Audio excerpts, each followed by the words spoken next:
আজকে আমরা শুরু করব স্থিতিস্থাপক ধ্রুবক বা ইয়ং গুণাঙ্ক। তো এই ইয়ং গুণাঙ্ক বেসিক্যালি কি? ইয়ং গুণাঙ্ক বলার আগে যেটা বলে নিতে হবে সেটা হচ্ছে স্থিতিস্থাপক সীমা। স্থিতিস্থাপক সীমাটা ব্যাপারটা কি দেখো, মানে ধরো একটা বস্তু বা ধরো রবার ব্যান্ডটাকে টেনে লম্বা করলে সেটি আবার আগের জায়গায় ফিরে আসে। ঠিক আছে না? এটাই তো স্থিতিস্থাপকতা। মানে ধরো এই যে রবার ব্যান্ডটাকে এটাকে টেনে লম্বা করা হলে সেটা আবার আগের জায়গায় ফিরে আসছে, কিন্তু এটাকে এমনভাবে মানে বল প্রয়োগ করা হলো বা টানা হলো যেটা একদম ছিঁড়েই গেল। মানে এর মধ্যে যে স্থিতিস্থাপকতা ধর্মটা ছিল এটা পুরোপুরি নষ্ট হয়ে গেল। তো এইরকম যদি হয় যে একটা নির্দিষ্ট সীমার ওপরে এমন বল প্রয়োগ করা হলো যাতে তার স্থিতিস্থাপক ধর্মটা পুরোপুরি নষ্ট হয়ে যায়, মানে সেই সীমাটাকে বলা হয় স্থিতিস্থাপক সীমা। সীমা বলতে মানে যতক্ষণ পর্যন্ত সেটি স্থিতিস্থাপক থাকছে, যে সীমা পর্যন্ত সেটি স্থিতিস্থাপক থাকছে তাকে বলা হয় স্থিতিস্থাপক সীমা। এই স্থিতিস্থাপক সীমার মধ্যে অনুদৈর্ঘ্য পীড়ন এবং অনুদৈর্ঘ্য বিকৃতির এর অনুপাতকে ইয়ং গুণাঙ্ক বলা হয়। অনুদৈর্ঘ্য পীড়ন অনুদৈর্ঘ্য বিকৃতি মানে কি? মানে ধরো একটা বস্তুর ওপরে, যে এই যে বস্তুটা যে কোনো একটা বস্তু হতে পারে, তার উপর দৈর্ঘ্য বরাবর বল প্রয়োগ করা হলো দুদিক থেকে, তাহলে বস্তুটা কি হলো আগের তুলনায়?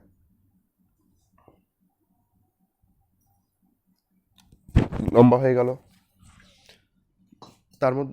তার মধ্যে একটা বল প্রয়োগ করা হলো দৈর্ঘ্য বরাবর। হ্যাঁ, যে দৈর্ঘ্য বরাবর বল প্রয়োগ করার ফলে মানে বল প্রয়োগ করা হলো, জাল বল প্রয়োগ করার ফলে এটা যে বলটা প্রয়োগ করা হলো হচ্ছে পীড়ন, আর করার ফলে সেটা আকারে বড় হয়ে গেল, এই ব্যাপারটাকে বলা হয় বিকৃতি। ঠিক আছে না? তো এটা দৈর্ঘ্য বরাবর হচ্ছে বলে এইটাকে বলা হয় অনুদৈর্ঘ্য পীড়ন, আর এটাকে বলা হয় অনুদৈর্ঘ্য বিকৃতি। তো স্থিতিস্থাপক সীমার মধ্যে ইয়ং গুণাঙ্ক বলতে বোঝায়, ইয়ং গুণাঙ্ক এটাকে আমরা ওয়াই দ্বারা প্রকাশ করি। এই ওয়াই ইকুয়াল টু হচ্ছে অনুদৈর্ঘ্য পীড়ন বাই অনুদৈর্ঘ্য বিকৃতি। তাহলে ইয়ং গুণাঙ্ক বলতে কি বোঝায়? অনুদৈর্ঘ্য পীড়ন বাই অনুদৈর্ঘ্য বিকৃতি। তাহলে অনুদৈর্ঘ্য পীড়ন হচ্ছে যেটা দৈর্ঘ্য বরাবর ক্রিয়াশীল বল, আর অনুদৈর্ঘ্য বিকৃতি হচ্ছে দৈর্ঘ্য বরাবর যে তার বিকৃতিটা হচ্ছে, দৈর্ঘ্যের যে বৃদ্ধিটা হচ্ছে, এটাকে বলা হয় অনুদৈর্ঘ্য বিকৃতি। তো পীড়নটাকে আমরা প্রকাশ করি কি দিয়ে? পীড়নটাকে প্রকাশ করি বল বাই ক্ষেত্রফল, প্রযুক্ত বল বাই ক্ষেত্রফল, এফ বাই এ। ঠিক আছে, এফ হচ্ছে প্রযুক্ত বল আর এ হচ্ছে ক্ষেত্রফল। তাহলে পীড়ন ইকুয়াল টু হচ্ছে প্রযুক্ত বল বাই ক্ষেত্রফল। আর বিকৃতি, বিকৃতি হচ্ছে এই যে মানে বস্তুটার যে প্রাথমিক লেন্থ ছিল, মানে এটাকে ধরো আমরা এল ধরে নিচ্ছি, আর পরবর্তীকালে লেন্থ মানে নর্মাল এল এর থেকে কিছুটা বৃদ্ধি পেয়েছে, সেটা তো এদিকেও পেয়েছে এদিকেও পেয়েছে। মনে করো আগে ছিল এল এতটা, এইটা বৃদ্ধি পেয়েছে, এই বৃদ্ধিটুকুকে বলা হয় ডেল এল। ঠিক আছে না? তাহলে বিকৃতি ইকুয়াল টু হচ্ছে ডেল এল। ডেলটা একে বলা হয় ডেল্টা, মানে এটা হচ্ছে পার্থক্য বোঝাতে ব্যবহৃত হয়, মানে যতটা দৈর্ঘ্যের পার্থক্য আগের তুলনায় হয়ে গেল, এটা ডেল্টা মানে ত্রিভুজ সাইন দিয়ে দেখানো হয়, ডেল এল বাই এল। তাহলে পীড়ন ইকুয়াল টু হচ্ছে প্রযুক্ত বল মানে ফোর্স বাই এরিয়া, তো প্রযুক্ত বল বাই ক্ষেত্রফল। বিকৃতি হচ্ছে দৈর্ঘ্য বৃদ্ধি বাই প্রাথমিক দৈর্ঘ্য। তাহলে এবার এটাকে বসিয়ে দিচ্ছি ইয়ং গুণাঙ্কের ইকুয়েশনে। তাহলে ওয়াই ইকুয়াল টু পীড়ন মানে এফ বাই এ, আর অনুদৈর্ঘ্য বিকৃতি মানে হচ্ছে ডেল এল বাই এল। তো এটাকে উপর নিচ করে দিলে পরে Y equal to F by A into L by del L, গুণ করলে পরে F L by A del L. তো এটাই হচ্ছে ওয়াই ইকুয়াল টু, ইকুয়েশনটা হচ্ছে F L by A delta L. এটাকে বলা হয় ইয়ং গুণাঙ্কের সমীকরণ।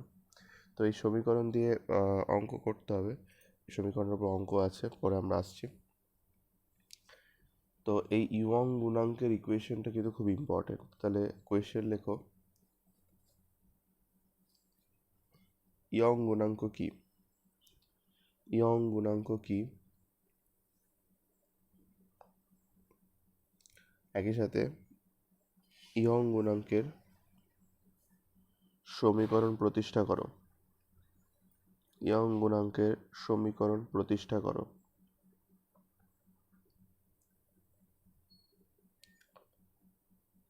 তো এটা এখান থেকে পড়বে, ভিডিওটা পজ করে এই কোয়েশ্চেনটা ভালো করে পড়ে নাও এবং দরকার হলে একবার লিখে প্র্যাকটিস করে নাও। আচ্ছা, এরপর টপিক আসছি দৈনন্দিন জীবনে স্থিতিস্থাপকতার প্রয়োগ। মানে আমরা যে স্থিতিস্থাপকতা যেটা ব্যাপারটা শিখলাম, এটা দৈনন্দিন জীবনে মানে এটা বাস্তবিক ক্ষেত্রে কিছু জায়গায় প্রয়োগ করা হয়, অনেক জায়গাতেই প্রয়োগ করা হয়, তার কয়েকটা আমরা এখান থেকে দেখব। যেমন স্থিতিস্থাপকতা প্রয়োগ করে পর্বতের উচ্চতা নির্ণয় করা হয়। কারণ কি দেখো, আমরা পড়েছি যে মানে হিমালয়ের যে পোর্শনটা ছিল সেটার দুই দিকে এরকম দুটো ল্যান্ড ছিল, সেখানে সমুদ্র ছিল, আর সমুদ্রের নিচে এখানে পলি ছিল। এবার এই ল্যান্ড দুটো আস্তে আস্তে নিজেদের কাছাকাছি সরে আসতে থাকে, ঠিক আছে না? এইটা এবং এটা সরে আসলে পরে এই সমুদ্রের তলায় যে পলিটা ছিল, এটা তখন মানে এই ল্যান্ড দুটোর মাঝখানে এই এই পলিটা তখন এরমভাবে উঁচু হয়ে এই হিমালয় পর্বতের সৃষ্টি হয়েছিল, ঠিক আছে না? এই যে হিমালয় পর্বতের উচ্চতা, এটা কিন্তু এখনও সেটা বাড়ছে, কারণ এই ল্যান্ড দুটো এখনও এই পলির ওপর চাপ প্রয়োগ করছে, মানে বাড়ছে। এই যে তার যে মানে আকারের একটা পরিবর্তন হলো, এই যে পলি যে সঞ্চয় ছিল এটা একটা আকৃতি পরিবর্তন হয়ে একটা পর্বতের আকার ধারণ করলো, এবং সেটার যে কতটা উচ্চতা পর্যন্ত যেতে পারে এর কিছু আভাস পাওয়া যায় কিন্তু এই স্থিতিস্থাপকতা থেকে। কারণ এটা কিন্তু মানে বলা যায় পৃথিবীর ভূমির স্থিতিস্থাপকতাকে মানে বিচার করে, ভূমির উপর চাপ প্রয়োগ করে ভূমির আকার পরিবর্তন করেছে এখানে। তো এইটা একটুখানি দেখবে। তারপরে আরও বিভিন্ন ক্ষেত্রে প্রয়োগ আছে, যেমন স্থিতিস্থাপকতা, যেমন ব্রিজ। একটা ব্রিজের ওপর দিয়ে ধরো একটা ব্রিজ নির্মাণ হয়েছে, এই ব্রিজটার ওপর দিয়ে যে গাড়িগুলো যাবে, এবার গাড়িগুলো গেলে পরে তারা প্রচণ্ডভাবে তাদের ভরের জন্য এই ব্রিজের উপর প্রেশার প্রয়োগ করে। তো কতটা প্রেশার প্রয়োগ করা পর্যন্ত এই ব্রিজটা সেটা সহ্য করতে পারে, মানে ইস্পাতের এই ব্রিজটা এই প্রেশারটা কতটা সহ্য করতে পারবে, এইটাও স্থিতিস্থাপকতার সাহায্যে নির্ণয় করা হয়। এছাড়াও আরও আরও কয়েকটা প্রয়োগ করবে, যেমন ধরো ওই পাহাড়ি অঞ্চলে যে সমস্ত রোপওয়েগুলো থাকে, এই রোপওয়ের যে দড়িগুলো থাকে, এই দড়িগুলো কতটা ভার বহন করতে সক্ষম, ঠিক আছে না? এই দড়িগুলো কতটা ভার বহন করতে সক্ষম সেগুলোও কিন্তু আমরা এই স্থিতিস্থাপকতার সাহায্যে নির্ণয় করতে পারি। তো এই প্রয়োগগুলো কিন্তু খুব গুরুত্বপূর্ণ, প্রত্যেকটা প্রয়োগ কিন্তু ভালো করে পড়তে হবে। তাহলে কোয়েশ্চেন লেখো, দৈনন্দিন জীবনে স্থিতিস্থাপকতার প্রয়োগগুলি লেখো। দৈনন্দিন জীবনে স্থিতিস্থাপকতার প্রয়োগগুলি লেখো।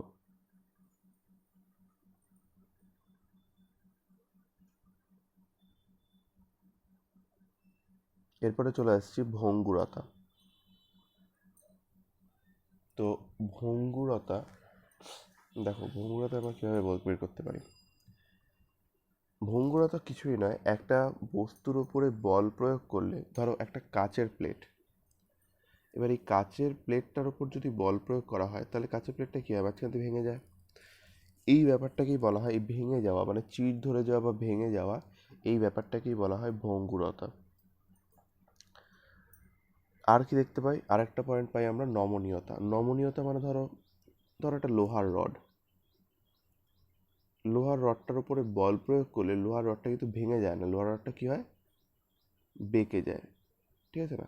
তাহলে এই যে ব্যাপারগুলো মানে একটা বস্তুর উপর বল প্রয়োগ করে তাকে মানে ধরো দীর্ঘায়িত, মানে ধরো এই লোহার পাতটাকে পেটানো হলে কি হয়, পাতটা লম্বা হয়ে যায়। তো এইরকম ধরনের ব্যাপার একটা বস্তুর উপর বল প্রয়োগ করে তার আকারের এই যে পরিবর্তন করা হচ্ছে, এইগুলোকে বলা হয় নমনীয়তা, ঠিক আছে না? প্রসার্যতা মানে কি, প্রসার্যতা মানে ধরো এই অনেকটা নমনীয়তার মতনই। নমনীয়তা মানে ধরো বেঁকে যাওয়াকেও বোঝানো হয়, প্রসার্যতা মানে বেঁকে যাওয়াকে বোঝানো হয় না। ওই যে বললাম যে এই ধাতব পাত্রের উপর বল মানে হাতুড়ি দিয়ে পেটানো হলে কী হয়, পাত্রটা পাতলা হয়ে যায় এবং লম্বা হয়ে যায়, ঠিক আছে না? তাহলে এই যে ব্যাপারটা একে বলে প্রসার্যতা। তাহলে এই তিনটে কোয়েশ্চেন একটু দেখবে। কোয়েশ্চেন লেখো, ভঙ্গুরতা, কমা নমনীয়তা, কমা প্রসার্যতা। ভঙ্গুরতা, নমনীয়তা ও প্রসার্যতা কাকে বলে? উদাহরণ দিয়ে বোঝাও।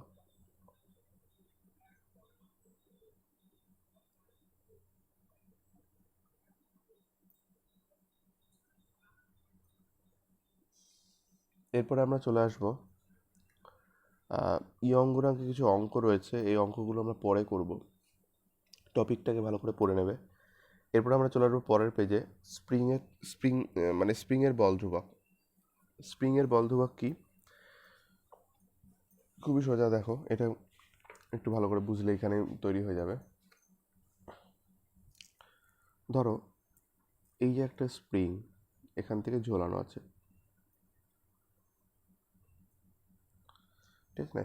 এই যে স্প্রিংটা, এই স্প্রিংটার মানে ধরো স্প্রিংটার ওপর নিচে একটা বল প্রয়োগ করা হলো, ভার ঝুলিয়ে দেওয়া হলো বা টেনে টেনে ধরা হলো, এই বলটা হচ্ছে এফ।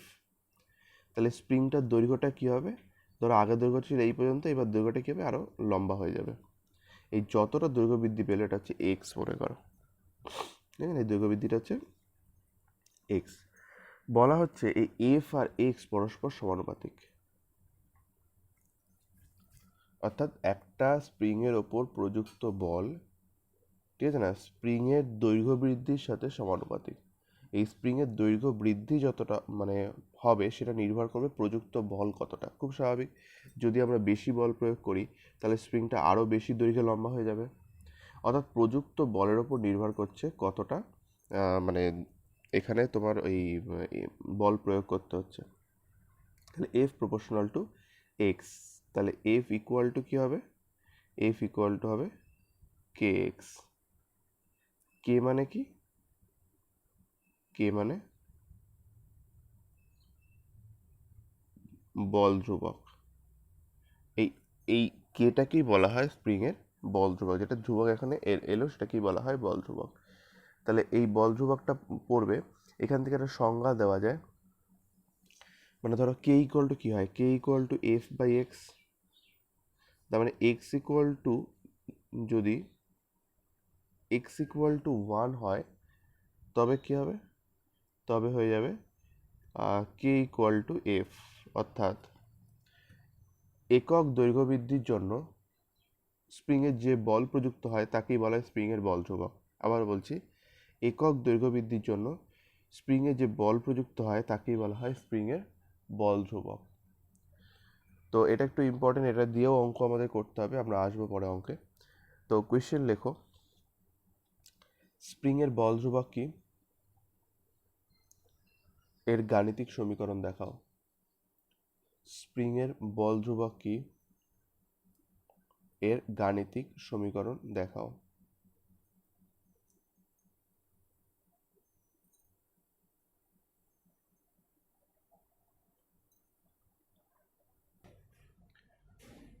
তাহলে আজকে আমরা এরপরে যে চ্যাপ্টারটা একটুখানি শুরু করে দেবো, জাস্ট আজকে একটু শুরু করে দেবো, পরের দিনে ডিটেলসে যাব। সে চ্যাপ্টার হচ্ছে তাপ। তাপ হচ্ছে কার্যকরণ শক্তির পরের চ্যাপ্টার আর শব্দের আগের চ্যাপ্টার, মানে ষষ্ঠ অধ্যায়টা। তো এই তাপ সম্পর্কে আমরা জাস্ট কয়েকটা ছোট বিষয় জেনে নেব। তাপ, যার ইংরেজি হচ্ছে হিট। তাপ কি প্রথমে আমরা সেটা জানবো। মূলত তাপ হলো এক প্রকার শক্তি, ঠিক আছে না? যে শক্তি গ্রহণ করলে একটা বস্তু কি হয়ে ওঠে? উত্তপ্ত হয়ে ওঠে। মানে ধরো একটা বস্তুকে সে যদি তাপ গ্রহণ করে বাইরে থেকে, তাহলে সে কি হয়ে যায়? উত্তপ্ত হয়ে ওঠে। আর সে যদি তাপ ছেড়ে দেয়, ঠিক আছে, তাহলে সে ঠান্ডা হয়ে যায়।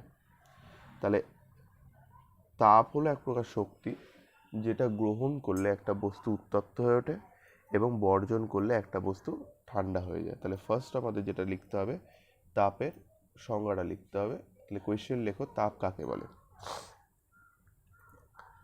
তো এইখানে এই তাপকে তিনটে ভাগে ভাগ করা হয়েছে। দেখো কি কি। এইগুলো নিয়ে মানে চ্যাপ্টারের মধ্যে আমরা ডিটেলস করব। আপাতত আমরা একটু নামগুলো জেনে নেব, বিষয়টা একটু মানে উপরে উপরে একটু জেনে নেব। নাম্বার 1 যেটা হচ্ছে বোধগম্য তাপ। বোধগম্য তাপ মানে যেটা আমরা বেসিক্যালি ফিল করতে পারি। ধরো একটা বস্তুর গায়ে হাত দিলে সেটা গরম না ঠান্ডা এটা আমরা মানে ফিল করতে পারি যে সেটা কীরকম। এই যে তাপটা যেটা আমরা বোধ করতে পারি এটাকে বলা হয় বোধগম্য তাপ, ঠিক আছে না। নাম্বার 2 আর একটা তাপ হয় যাকে বলে লিন তাপ। এই লিন তাপকে ইংরেজিতে বলা হয় ল্যাটেন্ট হিট। যদিও লিন তাপটা নিয়ে আমরা চ্যাপ্টারের মধ্যে ডিটেলস করব, আপাতত একটা জিনিস একটু জেনে রাখো। লিন তাপটা মানে বোধগম্য তাপে একটা বস্তু কি হয়, বোধগম্য তাপ মানে এই যে বস্তুটা তাপ নিল, ঠিক আছে না, তাপ নিয়ে সে কি হলো উত্তপ্ত হয়ে উঠলো, এটা হচ্ছে বোধগম্য তাপ। কিন্তু একটা বরফ, বরফ সে যদি তাপ গ্রহণ করে, মানে বরফের ক্ষেত্রে যদি সে তাপ গ্রহণ করে বাইরে থেকে, তাহলে সে কি হয়, তরল হয়ে যায়, মানে কঠিন থেকে তরলে রূপান্তরিত হয়। কিন্তু দেখা যায় তার টেম্পারেচারে কোনো পরিবর্তন হয় না, ঠিক আছে না। এমন একটা তাপ সে গ্রহণ করলো যে তাপটা তার অবস্থার পরিবর্তন ঘটিয়ে দিল কিন্তু টেম্পারেচারের পরিবর্তন ঘটালো না।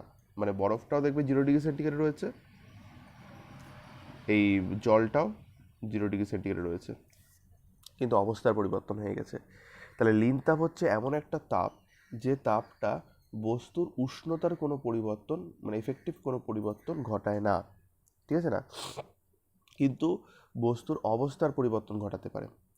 যেমন এই ধরো একটা তরল, সেটা মানে জল, মনে করো জল রয়েছে 100 ডিগ্রি সেন্টিগ্রেড উষ্ণতায়, এবার এটাকে উত্তপ্ত করা হলো, দেখতে পাবে জলটা বাষ্প হয়ে যাবে, জলীয় বাষ্প হয়ে বেরিয়ে চলে যাবে, টেম্পারেচার কিন্তু একই থাকবে। তো এই ধরনের এই ব্যাপারগুলোকেই বলা হয় লিন তাপ। নেক্সট হচ্ছে বিকীর্ণ তাপ। বিকীর্ণ তাপটা কি? বিকীর্ণ তাপ মানে হচ্ছে যে তাপ সোর্সের সংস্পর্শে না থেকেও সঞ্চালিত হয়, মানে কি উৎসের সংস্পর্শে না থেকেও সঞ্চালিত হয়। মানে ধরো সূর্য থেকে যে পৃথিবীতে তাপ আসছে, ঠিক আছে না, এই যে মানে সূর্য কিন্তু পৃথিবীর সংস্পর্শে নেই, তার থেকে কিন্তু অনেকটা ডিস্টেন্সে রয়েছে, তা সত্ত্বেও সূর্য থেকে তাপ পৃথিবীতে এসে পৌঁছচ্ছে। তো এই যে ব্যাপারগুলো মানে উৎসের সংস্পর্শে না থাকা সত্ত্বেও উৎস থেকে তাপ একটা বস্তুতে সঞ্চালিত হচ্ছে, এই ধরনের তাপকেই বলা হয় বিকীর্ণ তাপ। তাহলে কোয়েশ্চেন লেখো, তাপ কয় প্রকার ও কি কি? তাপ কয় প্রকার ও কি কি?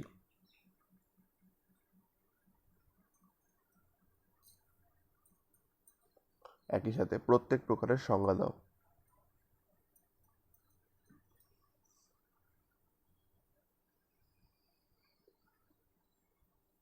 প্রত্যেক প্রকারের সংজ্ঞা দাও।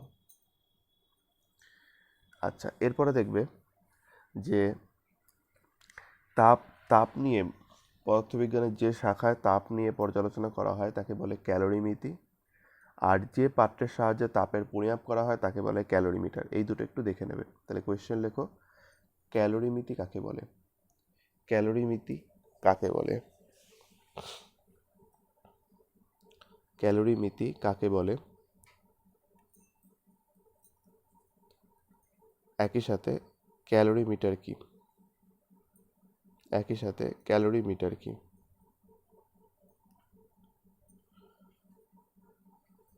তো এখানে আপাতত আমরা এই পর্যন্ত এখানে পড়ে রাখবো, এরপর আমরা তাপের ইউনিট নিয়ে পরের দিন কথা বলবো। এই পর্যন্ত এখানে পড়া থাকবে, ঠিক আছে না।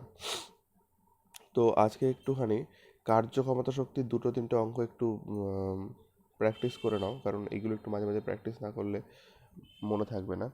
তো বই উল্টে রাখো এবং অঙ্ক লেখো, ঠিক আছে। অঙ্ক আমি বলে দিচ্ছি। তো এটা হচ্ছে কার্যক্ষমতা শক্তির অঙ্ক। বই উল্টে রেখে শুধু অঙ্কটা লিখে সলভ করার চেষ্টা করবে, ঠিক আছে না। 10 কেজি ভরের একটি বস্তুকে 10 কেজি ভরের একটি বস্তুকে 10 মিটার ওপরে ওঠালে 10 মিটার ওপরে ওঠালে কি পরিমাণ কার্য করা হবে বা কার্য করতে হবে? 10 কিগ্রা ভরের একটি বস্তুকে 10 মিটার ওপরে ওঠালে কি পরিমাণ কার্য করতে হবে? তো সলভ করে ফেলো ভিডিওটা পজ করে।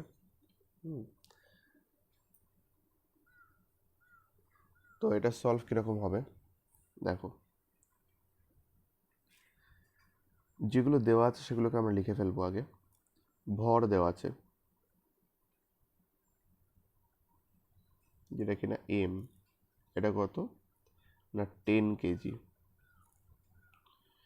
আর ওপরে ওঠালে মানে উচ্চতা যেটা এইচ দেওয়া আছে কত 10 মিটার। এককের দিকে খেয়াল রাখলে বুঝতে পারবো আমরা এগুলো কিন্তু এসআই ইউনিটে সব কিছু বসানো হচ্ছে। অভিকর্ষজ ত্বরণ, অভিকর্ষজ ত্বরণ যেটা কিনা আমরা জি দিয়ে ডিনোট করব, এটা হচ্ছে 9.8